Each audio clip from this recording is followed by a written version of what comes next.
Thank you very much, and thank you for joining the fentanyl bill that we all should focus on as it relates to stopping fentanyl from killing 70,000 more Americans as we see our southern border unsafe, insecure, and wide open. And the impact that it's having on Americans is undeniable and measured in the number of deaths that we're seeing across the border. On April 11th, we celebrated the 55th anniversary of the Fair Housing Act of 1968, a triumph for civil rights by outlawing discrimination in housing.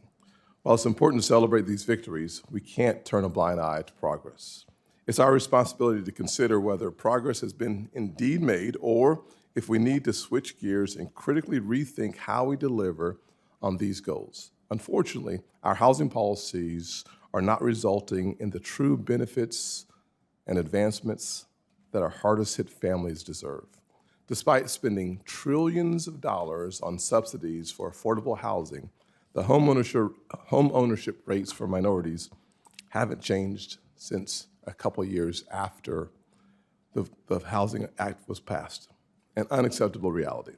And on top of that, we have all seen the rise in homelessness over the last several years, despite spending more money on homelessness programs than ever before. Something is clearly not working. Additionally, HUD research tells us that the average length of stay for families across all HUD-assisted housing programs has nearly doubled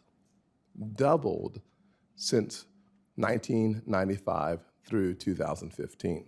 Federal programs are meant to transition people out of poverty, not keep them in poverty.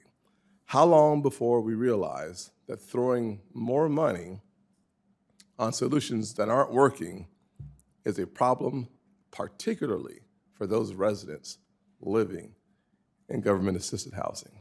We need a more thoughtful, opportunity-building solution than we're working on so far. Should we continue to double down on last century's policies that seemingly failed to solve last century's problems? The answer is obviously no. In fact, it's time for a new approach, an approach that gives Americans who have lost hope a roadmap to opportunity and prosperity, one that combines proven bipartisan policies with new solutions. I'm introducing a discussion draft of my legislation, the Renewing Opportunity in the American Dream, or Road to Housing Act. Before we dive into some of the policies we are considering in this legislation, I have a few requests to make.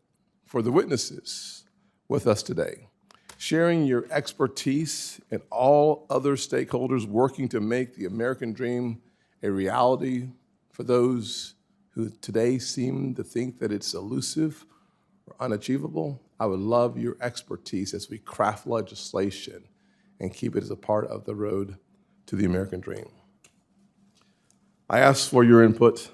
To the other senators here today, I ask that all of us would put aside, whether we're on the left or the right, and think about helping more Americans achieve the American dream. The American public who might be watching with us today, all 35 of those watching C-SPAN, hoping to find a path towards prosperity. I've said this before, that success is created not here in Washington in hearing rooms, but actually they're typically created in apartments and in garages and at kitchen tables and in classrooms across this great nation. Let's craft laws and policies that help pave the pathway to home ownership. The Road to Housing Act introduces new and needed reforms across all sectors of our housing market. These proposals are meant to be a departure from the stale partisan ideas that have defined our debates over federal housing policy in recent years. For families looking to buy a home or struggling to stay in one, my legislation will increase access to high-quality housing counseling and financial literacy programs. For families in rural America, it will provide access to housing that suits your needs. For families in search of entry-level and affordable housing, it will encourage the construction and financing of lower-cost homes. For families in public housing, it will empower program administrators to provide better tailored support and encourage access to private capital, keeping your homes safe and healthy. For those who don't have a place to call home, it will ensure that federal homelessness programs and funding pays for results, rewarding communities or programs who have made progress with helping their homeless. And for taxpayers, it will ensure that the federal agencies spending your hard-earned dollars are doing so effectively and with accountability. Though I look forward to hearing from today's witnesses as they consider the legislation, we must also acknowledge that the housing problems we face are broader than this committee's jurisdiction.